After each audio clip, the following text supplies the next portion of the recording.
So we're going to be working in Maya again, and this with a 3D model of this piece of anatomy, the mandible, just like we worked before with the stone tool. But we're going to render 3 images of the same thing from the occlusal surface, from the buccal surface, and the lingual surface, the left buccal surface or left lateral surface. And we'll look at all this anatomy in a minute. But when you're working with this kind of fossil data, and it's turned into a 3D scan, it's usually done so in one of 2 ways. It's either laser scanned, where you have a laser that's drawn over the surface. Let me just take a look here. This was from a forensic case I worked on a few years ago, but so this is, whoops. This is a human skull, but I had to make this into a 3D object. And 2 ways to do it are either to laser scan something or to CT scan it. You could use an MRI as well, but that's not usually as accessible. And for doing bone or hard mineralized stuff, a CT scan works better. So that uses X-rays to cast through an object, and it measures the density of the object on different layers. And we'll look at an example of that in just a minute.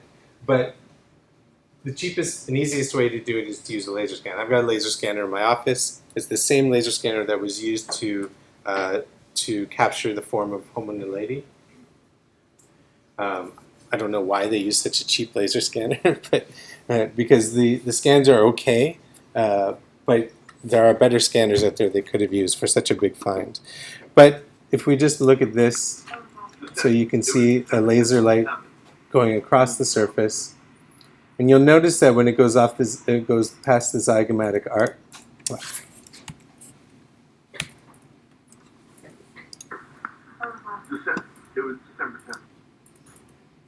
So here it's going into the temporal fossa, that space just behind the side of your cheekbone, sort of here. And when it goes back there, you can see. Sorry. Bad way to control this. But some parts aren't captured because it's pure line of sight. So this is not a penetrating laser in any way. So when the laser goes across and it captures the zygomatic arc here, in the temporal fossa back there, there's going to be a blank spot where it misses.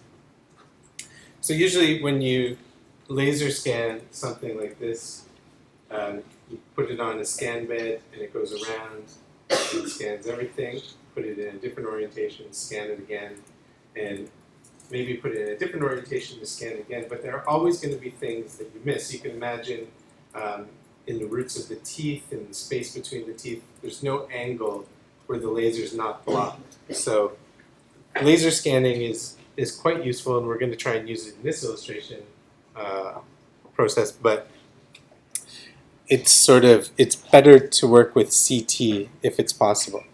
Now, one of the limitations of laser scanning, and let me just open the file that we're going to be working on. The file does not exist. Okay, that's good. I just moved it.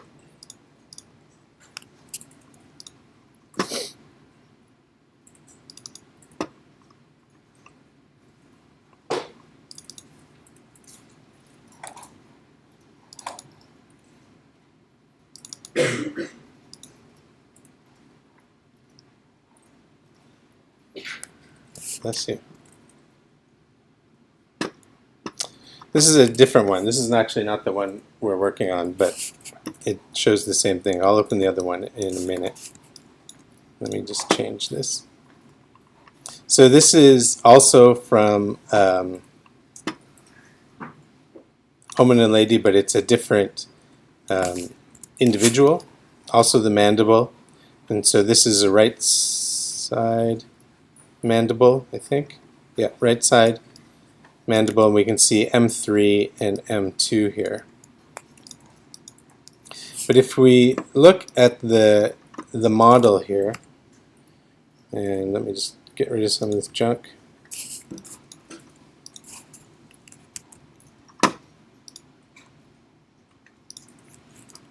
if we look at the model here, you can see there are some holes in it, right?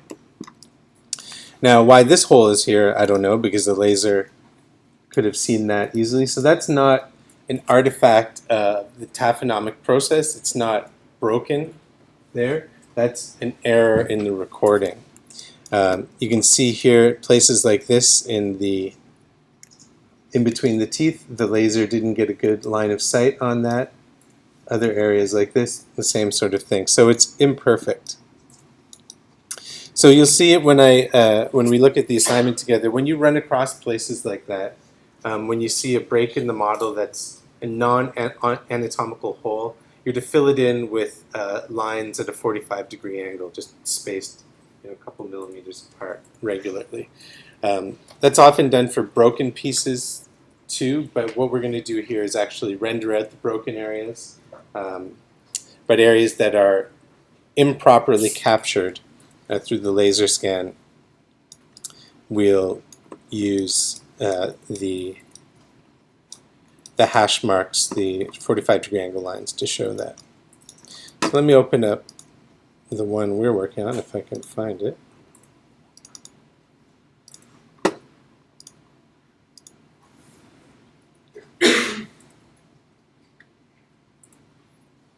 Okay. So I've tried to set this one up so you don't have to do much with it other than change the lighting conditions on it depending on what you want to see from different views.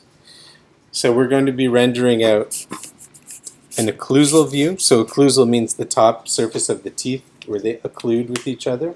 So this is the occlusal view of the mandible. We're going to be rendering out the anterior view. So anterior is from the front. And I think I misspoke earlier. We're not doing the lingual view. We're just doing the buccal view. So the lingual view would be the tongue side of the inside of the mandible, and the buccal view, the buccal means cheek, and so this is the cheek side of the mandible, or the left lateral side of the mandible.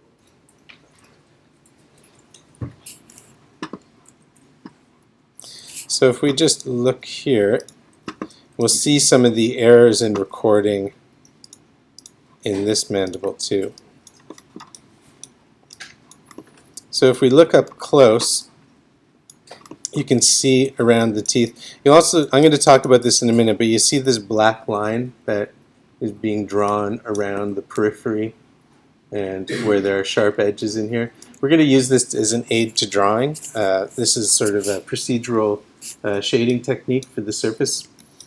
But if you look in here at the incisors, the front spatulate teeth, you can see there's a whole bunch of junk in here. It's pretty ugly. There's a lot of missing faces and things like that. So in these small spots, you don't need to put in those hash marks. I just want you to use the photographs to fill in the gaps. So draw the teeth as they appear, using your model as a guide, but areas where there are problems, you can fill it in with reference to the photos. Actually, now looking at this one, I don't think there are any major holes. I was at first going to get you to draw that other mandible that I had up, but I think this one's better because it's the hollow type, and this would be more likely to be published.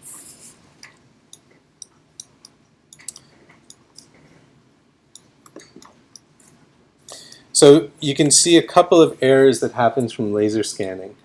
It's kind of hard to see, but you can, on the tooth here, you can see this sort of peninsula growing out here, this little outcropping, and some noise in here on what's probably more of a smooth surface. And that's because, as you can imagine, the laser scanner, it's a laser light, so if it strikes something reflective, it scatters.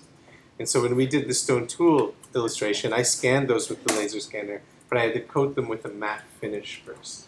And so when you're scanning anything that has any kind of reflective property, like the teeth, you'll get some artifacts of the recording there too. So I'd like you to use this as your guide for drawing, but refer to the photos to try and clean up any areas that are misrepresented here. Okay?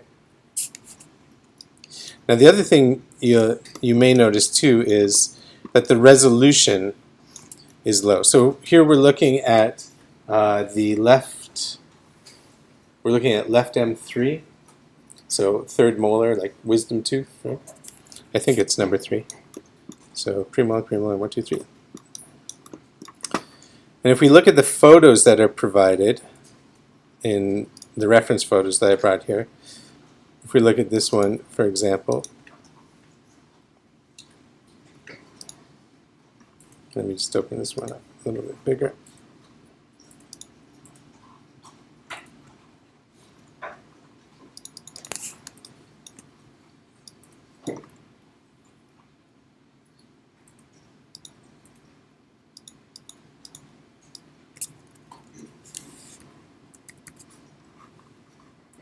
So if we look at the tooth here, because it's not really much bigger here, but there's a lot of detail of pits. You can see the fissures quite clearly, and they're sharp. It's also partly because there's discoloration in there. So you can see the 5 cusps here. They're diagnostic. And you can see the fissures. Let me move my mouse. You can see the fissures in between them. Same with M2 and M1, you can see all this wear, this pitting and decay that's happening here.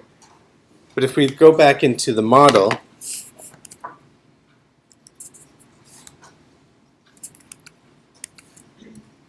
you can see that that's not quite clearly as shown. You can see the cusps and the fissures in between. Oops.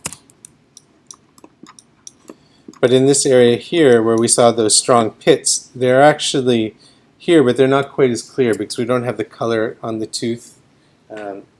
So you can scan and capture color, but in these scans, they do not maintain the color. If we look at another program like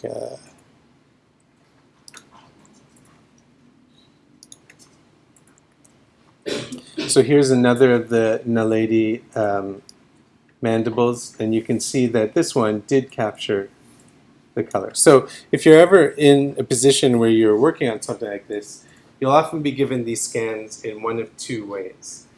Either as a point cloud, so it's just separate points in space, and there are loads of them, so it actually looks like an object, and each point in space has its own color. And so that way you can easily include the surface texture on the model.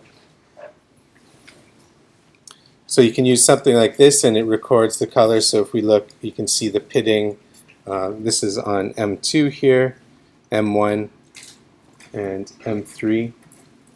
But this isn't an easy sort of file to work with because the surface isn't totally coherent. So there's a point cloud, and that will come as a PLY file, a poly file.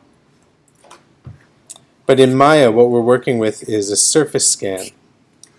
I just want to look a little bit at what this means so you know what we're dealing with. So when you have a surface scan, if I select this, now you might, when you select your object like mine, you might not see anything happening.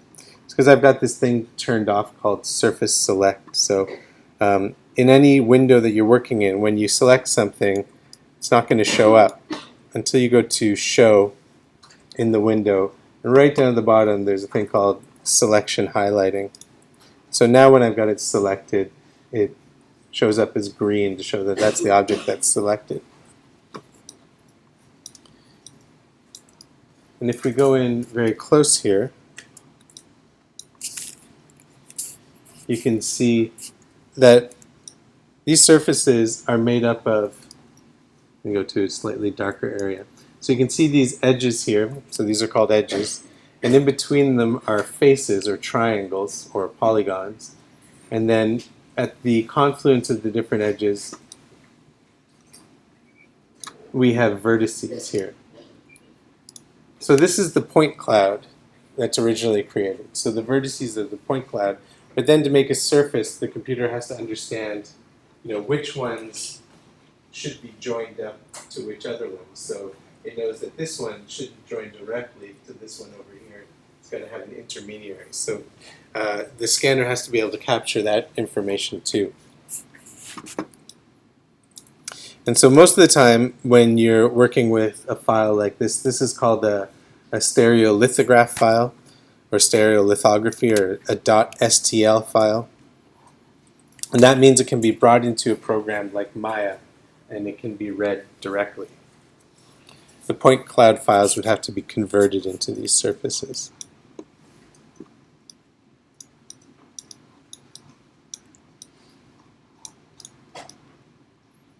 And so an STL file, a stereolithograph file, is sort of a raw data file for something like this. And if you're ever working in something like this, it won't come in quite as clean as this does. So I'm going to open a new file and just show you certain things about the nature of these models. So I'm going to import the raw file, if I can find that. Yep, so you can see here I've got the holotype file here, but then the original .stl file, stereolithograph. And if I import that, hopefully it'll work.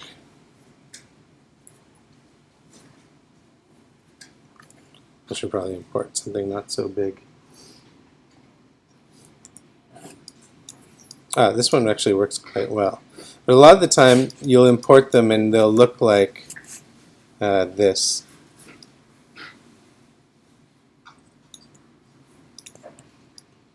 It'll just appear to be just a black object with no surface shading.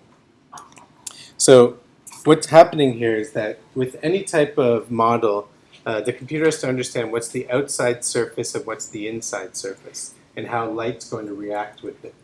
So this model right now has the surfaces reversed. And the way it understands what's the inside and what's the outside is that the outer surface has surface normals. And they indicate they run perpendicular to the orientation of the surface at a local spot. So if I just take this and reverse that again, then it treats the outside surface like the outside surface. If I select it and go into display polygon face normals, we go in close here, I go on the edge, you can see all these little hairs sticking out of it. This indicates the directionality of the surface. So when incidental light comes down and strikes the surface, it uses this angle to know how to reflect off to make light work the way it works in the real world.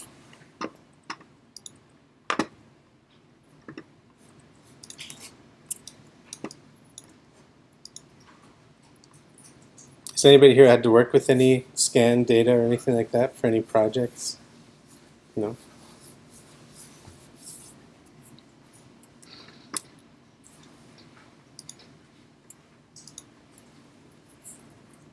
Oops, that's the wrong one.